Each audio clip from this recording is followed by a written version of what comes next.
하나님이 야곱에게 이르시되 일어나 베델로 올라가서 거기 거주하며 내가 내 형 에서의 낯을 피하여 도망하던 때에 내게 나타났던 하나님께 거기서 제단을 쌓으라 하신지라.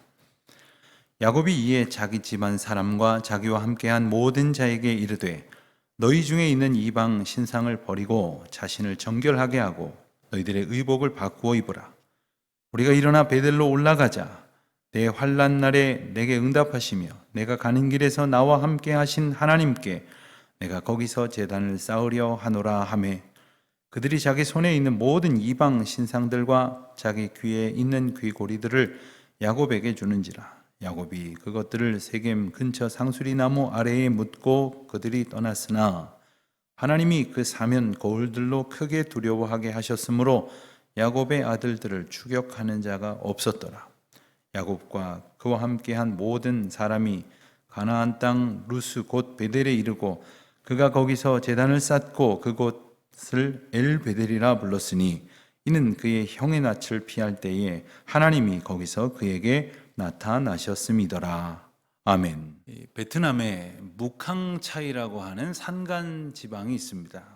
그곳에 사는 녹몽족이라고 하는 부족이 있습니다. 이 몽족의 또한 한 부류라고 할 수 있는데 이들은 평평한 논이나 괜찮은 밭이 아니라 산 비탈을 깎아서 아주 좁은 밭을 만들어서 그곳에서 농사를 짓습니다. 그 이유는 그 부족이 끊임없이 다른 부족으로부터 공격을 받아서 평지에서 쫓겨나서 산지로 가고 또 산지에서도 또 쫓겨나서 좋은 논과 밭을 일구지 못하고 벼랑 같은 그러한 밭으로 쫓겨날 수밖에 없었습니다. 그래서 그 비탈길을 깎아서 계단 형태의 논을 만들어서 농사를 짓고 살아가는 부족입니다. 그러니 아주 작은 농기구도 들어갈 수 없어서 모든 일을 손으로 할 수밖에 없습니다. 그런데 특이한 것은 그들이 밭에서 일을 할 때의 복장입니다. 그들의 전통 복장, 그것도 아주 제일 좋은 화려한 전통 복장을 입습니다. 우리로 말하면 한복을 예복으로 다 갖춰 입고 농사를 짓는다는 거예요. 게다가 그들은 목과 귀와 또 팔에 그들이 가지고 있는 가장 귀한 귀금속들을 다 걸고 또 매달고 그러고는 농사를 짓습니다. 여기에는 사연이 있습니다. 예적부터 그들은 끊임없이 침략을 받아왔습니다. 그렇기 때문에 언제 도망을 가야 될지 모르는 거예요. 그러니까 제일 좋은 옷은 몸에 입고 그리고 귀중품은 다 몸에 걸고 그리고 매달고 그리고서 일을 하다가 무슨 일이 생기면 그대로 도망을 할 수밖에 없었던 것이죠. 그게 어느새 그 부족의 전통이 되어 버렸습니다. 자, 언제 도망을 가고 피난을 가야 할지 모를 그러한 신세가 참 딱하다는 생각을 해보았습니다. 그렇게 살아가노라면 얼마나 힘들고 어려웠을까요? 아마 어떤 분들은 어릴 적 그런 꿈을 꿔보신 분이 계실 겁니다. 누군가에게 쫓기게 되어서 힘을 다해 그렇게 도망치고 피해야 하는 그러한 신세를 꿈으로 꿔보신 적이 있으십니까? 그래서 피곤한 몸을 잠시 누일 겨를도 없이 마음 편하게 잠 한 번 제대로 자지 못하는 그런 신세. 오늘 본문에 나오는 바로 야곱이 그런 인생을 살고 있습니다. 본문의 장면에서뿐만이 아닙니다. 야곱은 이미 오랜 세월 전부터 마음 한켠에 불안과 염려를 지닌 채 살아가야 하는 도망자 신세였습니다. 거슬러 올라가면 우리가 잘 아는 것처럼 그는 쌍둥이 형인 에서가 받을 아버지의 축복을 속이며 가로챘습니다.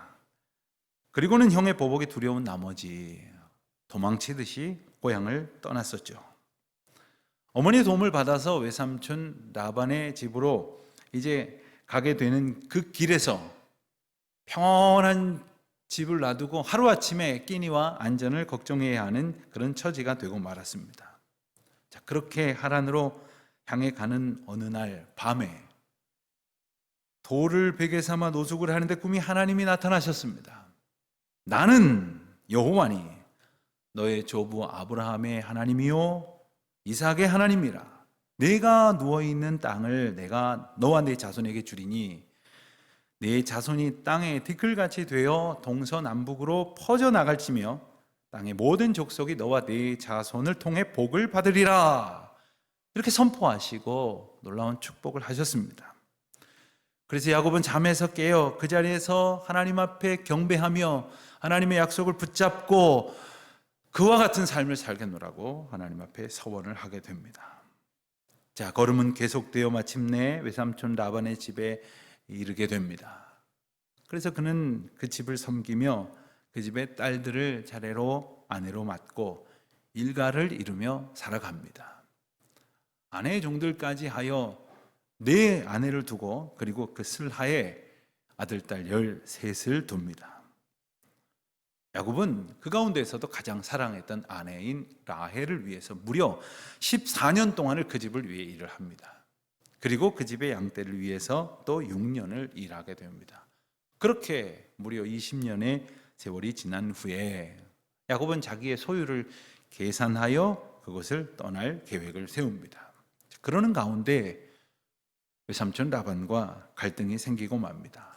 그래서 부득불 도망치듯이 외삼촌의 집을 떠나게 되는데 다행히 갈등은 해소가 되고 원만하게 갈 길로 가게 됩니다. 하지만 이내 또 다른 근심스러운 소식이 야곱에게 들려옵니다. 오래전에 도망치듯 떠나왔던 형 에서가 400명을 거느리고 야곱을 만나기 위해 이리로 오고 있다는 거예요. 야곱은 두려운 나머지 하나님께 기도했습니다. 주님, 나를 건져 주시옵소서.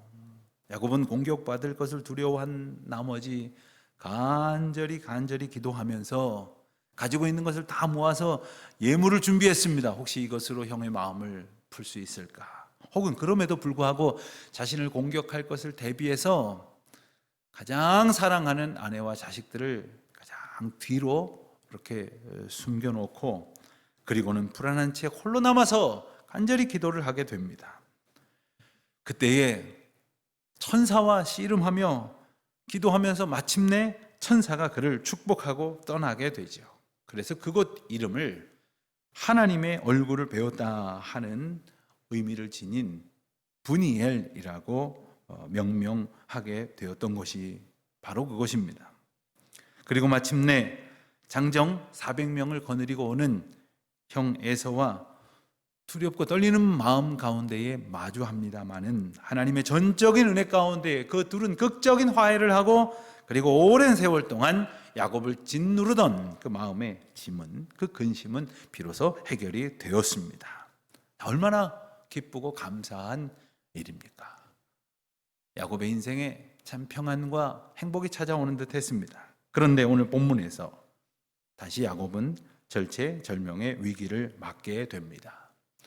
그 일이 일어난 곳은 바로 세겜이라는 땅이었습니다. 야곱은 형 에서와 헤어지고 나서 세겜이라는 새로운 도시에 정착해서 살고자 하는데 그 지역에 있는 다른 거주민들이 다 힘을 합쳐서 야곱의 가문을 공격하려는 그런 상황이 벌어지게 된 것입니다. 자, 어떤 사연이 있었던 것일까요?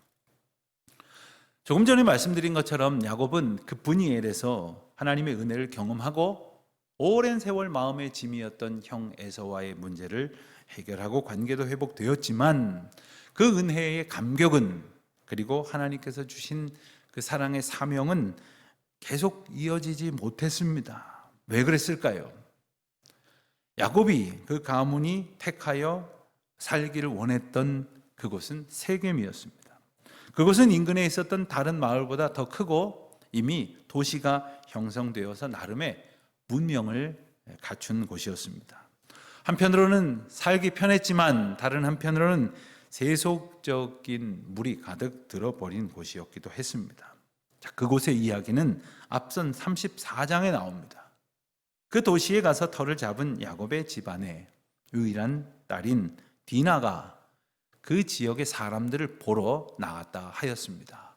아마도 디나는 그곳에 있는 사람들이 어떤 옷을 입고 어떻게 치장을 하고 어떻게 사는지가 관심이 있었던 모양이었습니다. 그런데 그 길을 나갔다가 그곳의 추장인 세겜이 디나를 욕보이고 맙니다. 자, 그 후에 세겜은 디나와 혼인을 원했지만 딸의 몸이 더럽혀졌다는 소식을 들은 아버지 야곱은, 그리고 누이의 그 참혹한 소식을 들은 오라비들은 그 분노를 참지 못하고 그 가운데 시몬과 레위를 중심으로 하여 보복을 계획합니다. 그래서 그 세겜이 청했던 결혼을 수락하는 조건으로 모든 세겜의 남자들이 할례를 받을 것을 요구하게 됩니다. 자, 그래서 그들이 거기에 응합니다. 모든 남자들이 다 할례를 받고 아직 며칠이 지나지 않아서 이제 몸이 아파할 동안에 그 틈을 타서 시몬과 레위는 그들을 습격해서 그 모든 남자들을 다 죽여버리는 거예요. 그리고 그 주장 세겜과 그의 아버지 하몰도 죽이고 그들의 가축과 재산을 노략하기에 이릅니다. 자, 하나님의 축복으로 가득한 가문인 줄 알았는데, 하나님의 인도하심과 하나님의 돌보심으로 풍성한 가문인 줄 알았는데 어떻게 야곱 가문에 이런 일이 있을 수 있는 겁니까? 어떻게 강간과 살인과 속임수와 강탈에, 게다가 대량 학살에 이르도록 인간 사회에 벌어질 수 있는 어쩌면 가장 끔찍하고 참혹한 일들이 어떻게 이렇게 한 은혜의 집안, 야곱의 집안에 가득할 수 있다는 말입니까? 어쩌면 이런 일들은 역사와 시간을 통해서 세상사에 덜어 있었던 일이다라고 말할 수 있을지도 모르겠어요. 사람들이 욕망을 채우기 위해 남을 공격하고 빼앗고 그리고 또 속이고 그로 인하여 보복하고 또 보복은 보복을 낳고 하는 일들이 있었을지 모르겠습니다만, 어떻게 하나님의 백성 야곱의 가문에 그럴 수 있었느냐 하는 거지요. 하나님의 백성이라면 어떻게 해야 하는 것입니까? 우리는 혹 이런 감정과 이런 형편 속에서 어떻게 살아야 하는 것입니까? 우리는 오늘 본문에서 야곱이 이 참남한 문제 앞에 어떻게 대처하는가를 보게 됩니다. 처음에는 그 보복의 참극을 벌인 아들들을 책망합니다. 하지만 야곱은 거기에서 머물지 않고 하나님의 음성을 구하여 듣기를 힘씁니다. 하나님의 음성, 주님의 음성과 그 인도하심이 아니고서는 그들이 처한 혼란에서 건져질 수 없다는 것을 그는 깨달았다는 거죠. 우리가 인생 가운데에서 이 혼란과 감당할 수 없는 실타래처럼 얽힌 이 죄악 속에서 빠져나올 수 있는 길은 하나님의 말씀과 인도하심 뿐입니다. 그리고 이 모든 은혜가 가능한 것은 주님이 오늘도 지금도 우리를 향해 말씀하시고 우리를 부르시고 우리를 인도하신다는 것이기 때문이죠. 더러는 주님 음성 들리지 않는다고 괴로워하거나 불평할 것이 없습니다. 주님 앞에 겸손히 귀 기울일 때에 우리의 모든 상황을 잠잠케 하시고 그 모든 혼란 속에서 우리를 새롭게 구원하시며 인도하시는 주님의 음성 들을 수 있기를 원합니다. 주님 뭐라고 말씀하셨습니까? 1절 말씀을 보니까 일어나 베델로 올라가서 거기 거주하며 내가 내 형 에서의 낯을 피하여 도망하던 때에 내게 나타났던 하나님께 제단을 쌓으라, 이렇게 말씀하십니다. 베델로 올라가라. 베델이 어떤 곳이었습니까?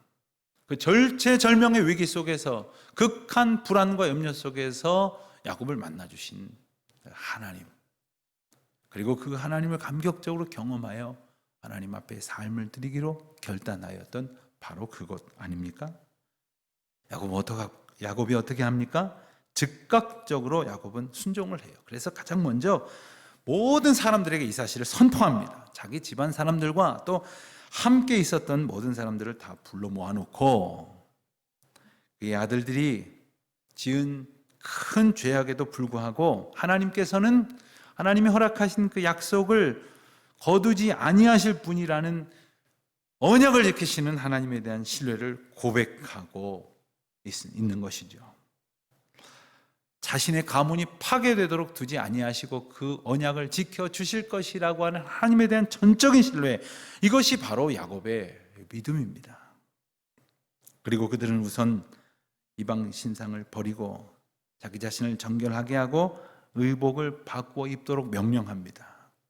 자, 이러한 표현을 보면 야곱 가문이 정말 하나님의 인도하심을 받은 백성임에도 불구하고 알게 모르게 어느새 우상 숭배가 그들 삶 가운데에 만연되어 있다는 것을 우리는 짐작하게 되지 않습니까?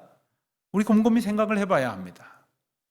나는 잘 믿는 줄 알고 있지만, 나는 교회 생활 곧잘 하고 있다고 생각하고 있었을지 모르지만, 하나님 앞에 분명한 심정으로 우리의 삶을 돌아보아 우리가 혹 붙들고 있었던 우상, 혹 지니고 있었던 이방 신상의 모든 흔적들을 다 내어버리고 의복을 받고 있고 우리를 정결하게 해야 할 때가 바로 지금인 것입니다. 지금 바로 야곱은 하나님께서 허락하신 영적인 사명을 선포하며 그 영적 리더십을 나타내고 있는 거예요. 내게만 말씀하신 것이 아니라 나의 집안 모든 사람들에게 선포하셨다고 하는 것을 기억하여 베들로 가기 전에 모두가 우상을 제하라고 그렇게 명령합니다. 그리고 나의 하나님, 우리의 인도자 하나님께 온전한 예배를 드리자고 선포하는 것입니다.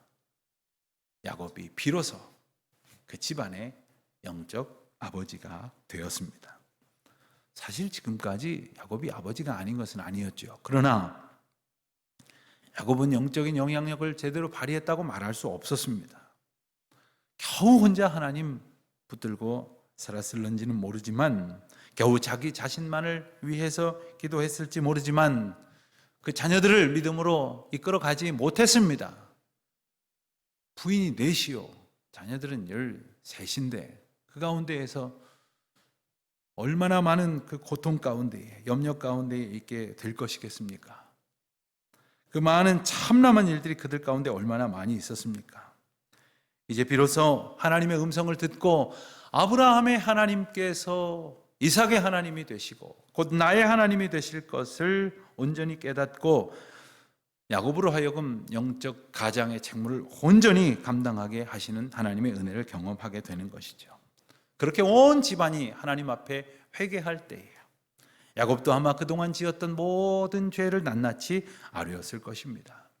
철없던 지난 어린 시절, 또 아버지와 형을 속이면서 자기 욕심을 채우려고 했었던 시간들, 외삼촌과 만나는 사람들을 속이면서 그렇게 살아왔던 시간들, 그러면서도 동시에 도망자로 살았지만 하나님을 의지하고 부르짖을 때마다 자신을 붙들어 주셨던 하나님의 사랑을 감사하며 고백했던 것입니다. 사실 야곱이 가장 뼈저리게 후회하면서 회개했을 그 기도는 무엇이었을까요? 그 고백한 죄악은 어떤 것이었을까요? 아마도 형 에서를 만나기 전에 그렇게 간절히 기도하고 하나님의 은혜로 형 에서와 화해케 되었음에도 불구하고, 하나님께서 그들에게 한 마음을 주셨음에도 불구하고 형 에서가 함께 가자고 하는 그 제안을 거절했던 일이었을 것입니다. 하지만 야곱은 그 에서의 제안을 따르지 않았거든요. 한편으로는 일말의 두려움도 있었을 것입니다.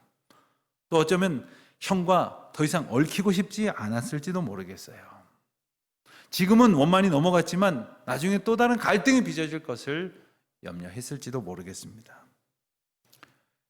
자기 마음대로 길을 정하고 그리고 행하고 싶었을 것입니다. 그래서 결국 야곱이 간 곳이 어딥니까? 택한 곳이 어딥니까? 바로 화려해 보이고 근사해 보였지만 세속으로 물든 도시 세겜이 아니었습니까? 그곳에서 야곱의 자녀들은 이처럼 안타까운 일을 겪고 만 것입니다. 야곱은 이것을 회개했던 거예요. 돌아보았던 거예요. 아마도 야곱은 자식들을 위해서 그리고 집안을 위해서 가장 좋은 선택이라고 생각하고 세겜으로 정착하려 했는지는 모르지만 그 길을 가는 동안에 하나님의 인도하심을 구하는 기도는 없었어요. 말씀을 구하지도 않았고 하나님 앞에 간절히 부르짖지도 않았어요. 그렇기에 하나님의 섭리라는 확신도 없었고 순종은 더더욱이 없었습니다. 그저 인간적인 고민과 세속적 기준을 두고 판단한 것뿐이었습니다. 그렇게 인생이 하나님의 은혜랑 멀어져서 허물어져 갈 때 우리 주님은 야곱과 그의 가족을 예배의 자리로 다시 부르십니다. 우리의 삶이 세상 속에서 혼란을 겪고 그리고 갈 바를 알지 못하고 헤매일 때, 모든 것이 망가지고 무너져 갈 때 주님은 다시 우리를 예배의 자리로 부르십니다. 베델로 올라가라. 베델로 올라가서 나를 만나주신 하나님, 우리를 회복하게 하여 주신 그 하나님, 그분 앞에 엎드리라.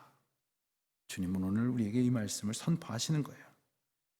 자, 그래서 야곱은 이제 3절에서 모든 사람들에게 선포합니다. 우리가 일어나 베델로 올라가자. 내 환난 날에 내게 응답하시며 내가 가는 길에서 나와 함께 하신 하나님께 내가 거기서 제단을 쌓으려 하노라. 야곱의 신앙 고백입니다. 그리고 그 예배의 자리에서 야곱뿐만 아니라 온 가문의 회개 역사가 일어났을 것입니다. 그동안 가장 귀한 것으로 여겼지만 어느새 내게 우상이 되어버렸던 것을 내어버리는 그러한 영적 결단이 일어났을 것입니다. 놀라운 가족의 부흥회가 펼쳐진 것입니다. 사랑하는 성도 여러분, 지금 이 시간 우리 모두도 이 말씀을 붙들고 어느새 내게 우상이 되어버린 것이 있다면 하나님 앞에 내어놓고 그리고 더럽고 정결하지 못한 것을 의지하며 살았던 것이 있다면 다 하나님 앞에 내려놓는, 그리고 주님의 거룩한 은혜로 새로워지는 은총을 누리시길 바랍니다. 내버린 것 다시 주워 담으려고 하지 말고 더 이상 그 우상들 다시 탐하지 않도록 성령으로 충만한 우리 모두가 되시기를 주님의 이름으로 축원드립니다. 오직 주님의 말씀으로 그리고 주님의 약속으로 우리의 마음과 귀를 가득 채우고 주님 주시는 은혜만을 바라고 믿음의 길로 걸어가는 우리 모두가 되시기를 바랍니다. 다시 베델로 올라가야 합니다. 다시 베델에서 시작해야 하겠습니다. 모든 우상 다 버리고 정결한 마음으로 다시 출발할 수 있기를 바랍니다. 오늘 말씀을 준비하면서 이제 새로운 방역 지침으로 인하여 다음 주부터 예배를 제한적으로나마 드릴 수 있다는 소식을 들으며 얼마나 마음이 기뻤는지 모릅니다. 사랑하는 성도 여러분, 우리가 이 코로나를 핑계로 얼마나 많이 흐트러졌습니까? 이것이 우리에게 빌미가 되어 내가 하나님으로부터 멀어지는 줄도 모르고 우리가 세상의 근심과 염려에 부질없는 옷을 입고 버티려고 했었던 것도 모르고 살고 있지 않았습니까? 다시 하나님 앞에 나와서 이 세상 옷 다 내어버리고 성도의 거룩한 옷 갈아입는 우리 모두가 되시기를 바랍니다. 새해가 되었지만 조금도 아직 새로워지지 못한 우리의 심령이 있다면 오히려 더 추해지고 악한 것에 사로잡혀 있다면 주님 부르시는 그 음성 의지하여 베델로 올라가서 다시 시작하는 우리 모두가 되시기를 바랍니다. 여러분, 놀라운 것은 말이죠, 야곱의 가족들이 그렇게 결단하고 말씀 붙잡고 주님 약속 의지하여 걷기 시작을 하니까 5절 보실까요? 그들이 떠났으나 이제 그 길을 떠나게 되었다는 말입니다. 하나님이 그 사면 고울들로 크게 두려워하게 하셨으므로 야곱의 아들들을 추격하는 자가 없었더라. 야곱의 가문을 뒤쫓아서 그들을 해치려는 자가 없었다는 거예요. 그들이 무슨 그 사이에 군사훈련을 했습니까? 어디서 무기가 생겼습니까? 누군가 원군이 왔습니까? 아무것도 달라지지 않았지만, 그래서 그 땅 거민들을 두려워할 수밖에 없는 형편을 가지고 있었지만 말씀 붙잡고 걸어가니까 하나님이 그 모든 상황을 정리해 주시는 거예요. 여러분, 내가 해결할 수 있는 것이 뭐가 있던가요? 우리가 해결할 수 있는 것 아무것도 없는 상황 속에서 우리가 주님 앞에 바로 서고 그리고 바로 예배하고 그 바로 인도하심에 따라 순종하며 살아가기를 결단할 때 주님은 모든 상황 속에서 우리를 건지시고 우리를 이기게 하시고 주님께 영광 돌리게 하시는 줄로 믿습니다. 자, 그렇게 야곱과 온 가족들은 다시 베델에 도착합니다. 그리고 다시 감격적인 예배를 드리게 됩니다. 그리고는 그곳에 이름을 붙이기를 엘 베델, 엘은 하나님이라는 뜻이에요. 그래서 베델의 하나님이라는 뜻이죠. 여러분, 이 베델이 야곱에게 어떤 것이었습니까? 그래서 그 베델로 다시 돌아오게 하신 그 베델의 하나님이 오늘 야곱을 온전케 하시고 야곱의 가문을 새롭게 하시며 이 말씀 붙들고 엘 베델의 소망으로 살아가는 저와 여러분의 삶을 다시 거룩하게 하여 주실 줄 믿습니다. 사랑하는 성도 여러분, 우리는 날마다 예배의 자리에서 은혜의 감격을 가지고 출발한다고 하지만 어느새 세상 속에서 우리는 휩쓸리고 또한 세상에 패배하며 그 세상 것으로 두려워하는 연약한 자에 불과하다는 것을 깨닫게 됩니다. 그리고 어느새 더럽혀진 우리의 영혼이 우리를 부끄럽게 합니다. 하지만 이 모든 아픔과 갈등과 그리고 염려와 근심을 해결해 주시는 능력의 하나님을 온전히 예배하고 그리고 그 죄와 영적 타락으로부터 깨끗함의 은혜를 얻는 우리 모두가 되시기를 바랍니다. 다시 이제 마음을 새롭게 하고 하나님 앞에 정결하게 하여 거룩한 옷으로 갈아입고 성결한 예배자로 거듭나게 하시기 위하여 우리를 부르신 주님 앞에 순종하는 우리 모두가 되시기를 바랍니다. 다시 마음을 다잡고 내게 주셨던 그 사명을 기억하고 그 사명의 자리로 용기 있게 나아가는 우리 모두가 되시기를 바랍니다. 그리하여 우리가 살아가는 모든 것이 베델이 되고 또 우리를 새롭게 하시는 베델의 하나님을 경험하고 높여 찬송하는 우리의 새해가 되도록 더욱 기도와 말씀으로 주님께 나아가는 저와 여러분 되시기를 주님의 이름으로 축원드립니다.